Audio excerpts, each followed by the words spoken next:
Hello guys, আসসালামু আলাইকুম। আপনারা সবাই কেমন আছেন? আলহামদুলিল্লাহ আমিও ভালো আছি। আজকে আমি একটা ভেন্ডি দিয়ে নতুন রেসিপি বানালাম। আপনারাও চাইলে এই রেসিপিটা বানাতে পারেন। তো ভেন্ডি সবাই খেতে চায়, যেভাবে রান্না করি সেভাবে ভালো লাগে। আমার কিন্তু অনেক ফেভারিট সবজি এটা। তো আমি কখনো এটা অন্যরকম করে রান্না করছি ভেন্ডি সবসময়। আজকে হচ্ছে একটা নতুন রেসিপি বানাচ্ছি। এটা হচ্ছে ভেন্ডিকে ফ্রাই করলাম। তো আমি প্রথমে ভেন্ডিগুলোকে ভালো করে ধুয়ে নিলাম। তারপর হচ্ছে এগুলাকে সাইজ করে কেটে নিলাম, প্লেটের মধ্যে নিয়ে নিলাম। তারপর হচ্ছে কাঁচামরিচ, পেঁয়াজ এগুলো অল্প করে দিয়ে দিছি।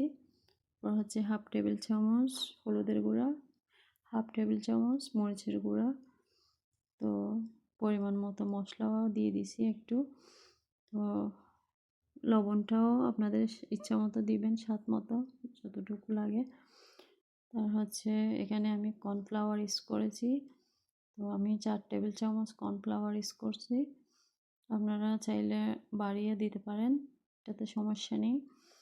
তো দেখেন আমি এগুলোকে ভালো করে মিক্স করে ফেলছি। এখানে আমি একটু অল্প করে পানিও দিয়ে দিছি, যেন এগুলা ভালো করে মিক্স করা যায়।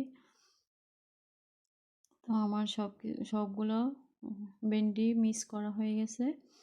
এখন আমি হাত দিয়ে সবগুলো একটার সাথে একটা করে দিচ্ছি, যেন সব কিছু ভালো করে মিশানো যায়। তো দেখেন আমি একটা ফ্রাই প্যান চুলার মধ্যে বসিয়ে দিয়েছি। এখানে আমি অল্প করে তেল দিয়ে নিচ্ছি। তো তেল যখন গরম হয়ে গেছে আমি এগুলো দিয়ে দিচ্ছি ভেন্ডিগুলো। আসলে আমার ইচ্ছা করতেছে আজকে ভেন্ডিগুলো এভাবে বানাই, তো সেজন্য আমি বানালাম।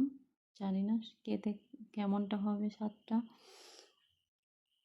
তো দেখেন আমি এগুলোকে ভালো করে এখানে ফ্রাই করে ফেললাম।